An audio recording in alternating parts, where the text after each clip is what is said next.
All right, what is up, everyone? Welcome back to the channel. My name is Chris, and today I'm back with another college hockey video. I'm here with one of my better friends, Yariv Wolok here from Flyers Nitty Gritty.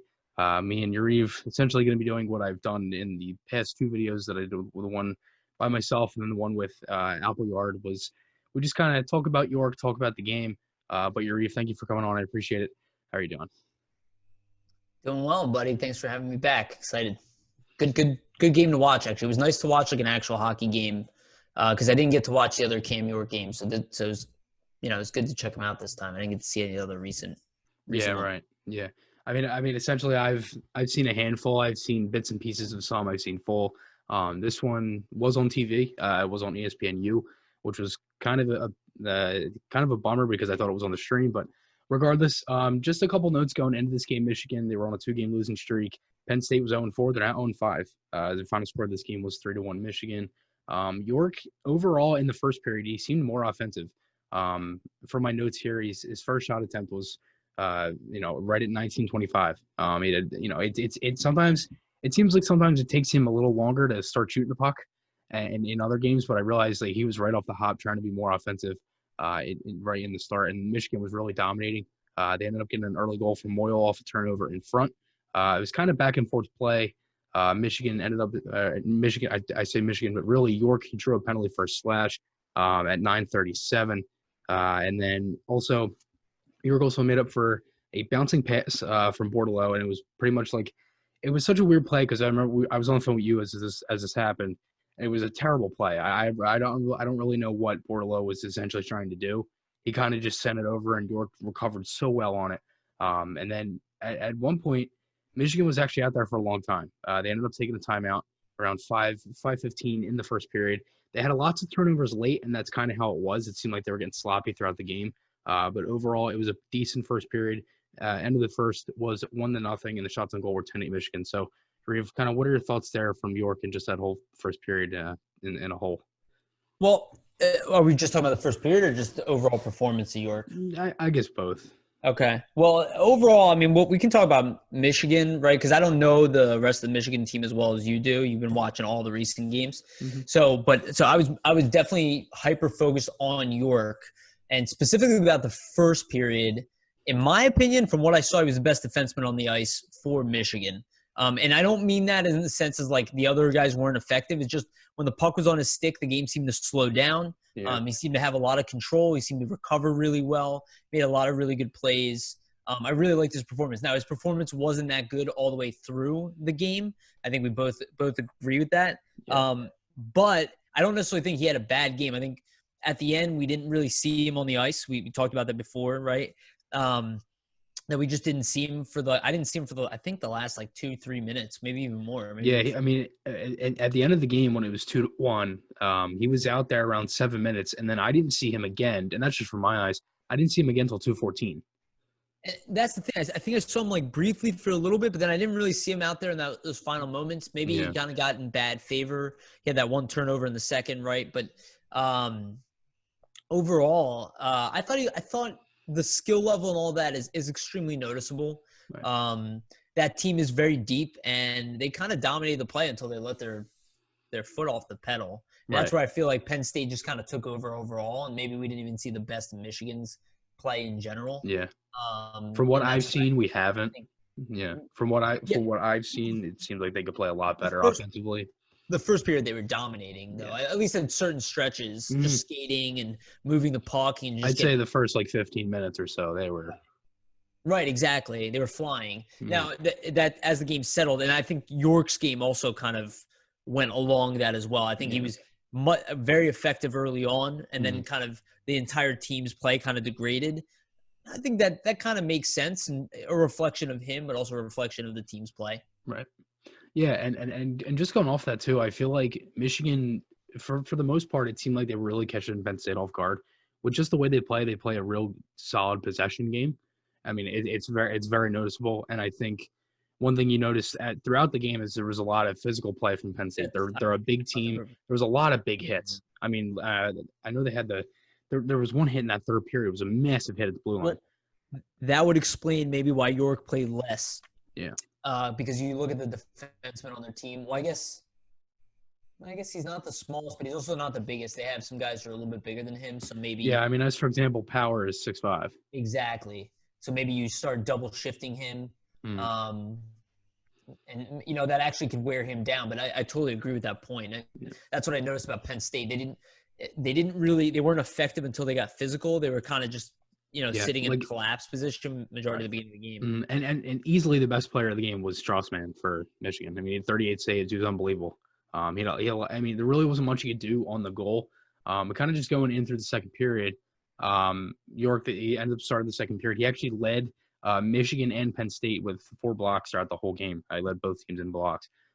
He had a couple nice pinches along early in the second period. Ended up getting the second power play.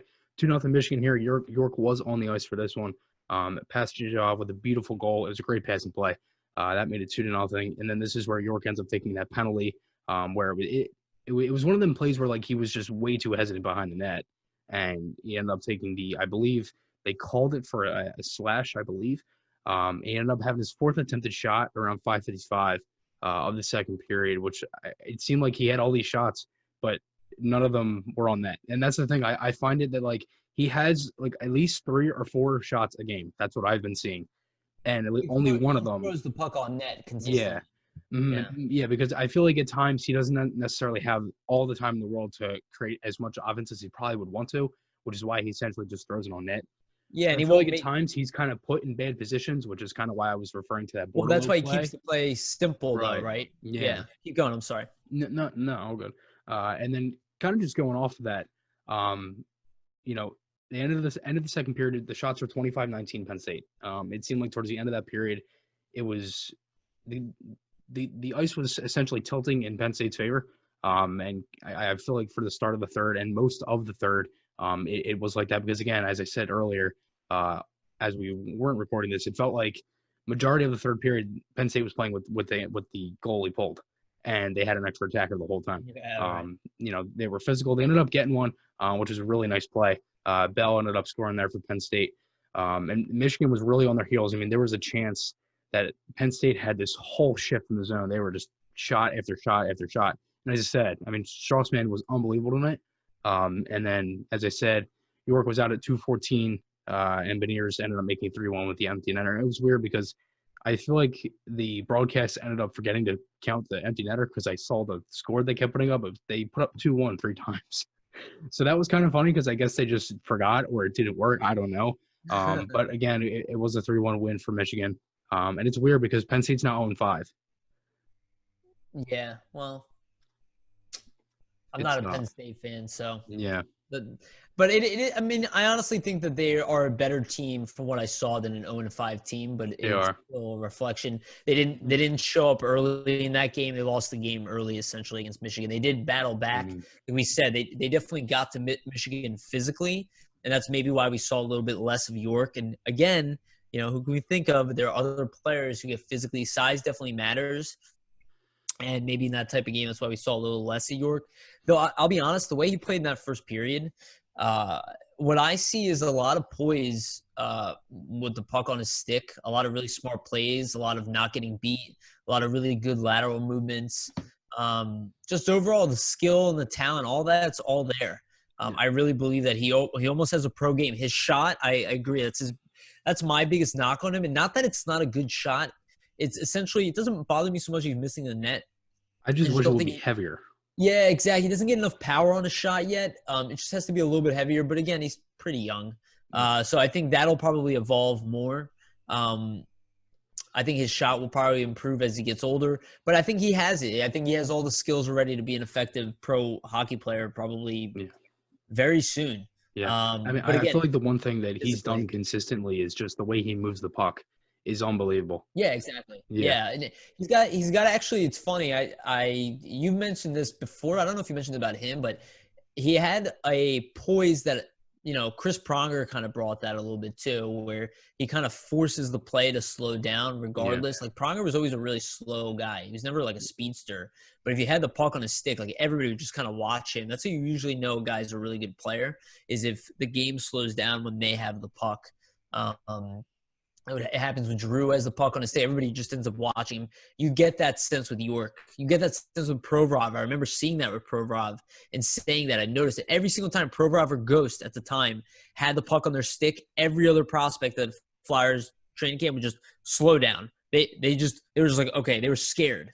You know what I mean? And that's what you realize. That's a lot of times you can look at those tells to see how good a player really is. And I do see that with York, where he forces players to move at his pace, which I think is very important to be a defenseman. And I think shows why he got picked so high. Yeah, right. I 100% agree with you. I saw that a lot. I mean, I said this to you earlier. If you got to look back at that draft, everybody was so pissed about the pick. And it's blowing up on Twitter. You know, why did they take him when the Caulfield's right there in their hands? And it's like, you know, everybody's mad. And then we look at it, we're like, all right, you know, and I said it to myself too. I know I said this to you earlier, where I was like, all right, let me kind of do some research on him. I looked up some highlights. He looked pretty good. I see him in dev camp, completely changed. My whole mindset on York just completely changed. He looked unbelievable. Yeah.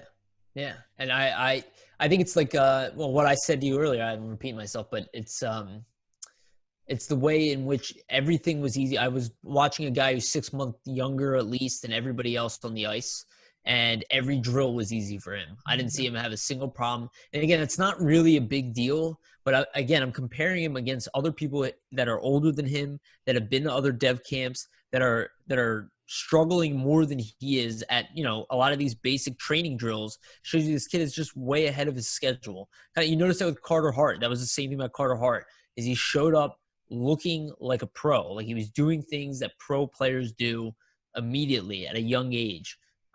It's pretty rare. And I do see that in New York.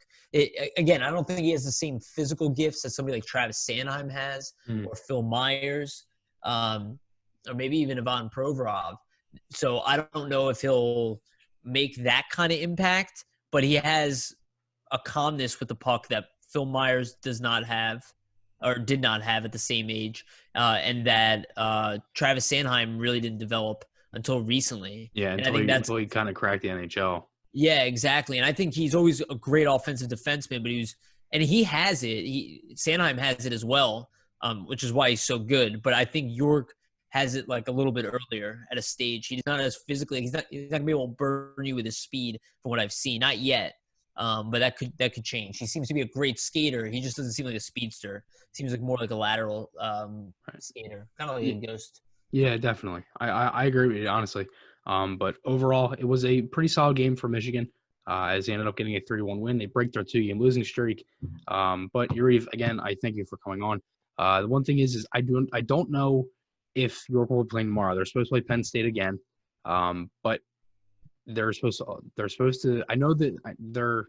So kind of the whole thing is that they're leaving for the World Junior Camp before they play on the 8th and 9th versus, and I believe that's Arizona State again. So I don't know if he's playing tomorrow or if there's going to be some changes with the lineup. If not, I will be doing a video tomorrow on that, breaking down that game as well. But Yariv, again, I thank you for coming on. Really appreciate you hopping on with me here to talk about York and just the game overall tonight. Cool, no problem. Happy to do it. And yeah, it was cool to see York, but again, you know, it's where he's going to end up. And him in a Phantoms or Flyers uniform is going to be very different than watching him in Michigan.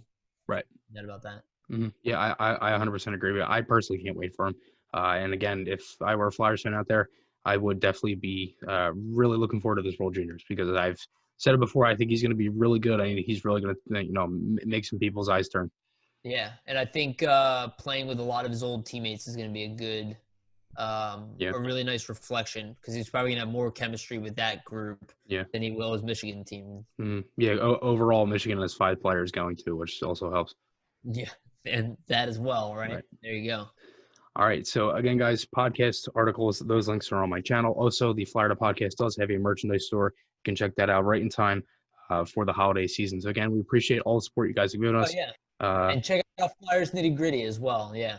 Check out my videos on Flyers Nitty Gritty YouTube channel. I need to get used to actually saying that stuff. Like, don't even think about it. Oh, good. Yeah, you also follow him at Wolok on Twitter. But overall, again, thank you guys for watching. I'll talk to you all again soon.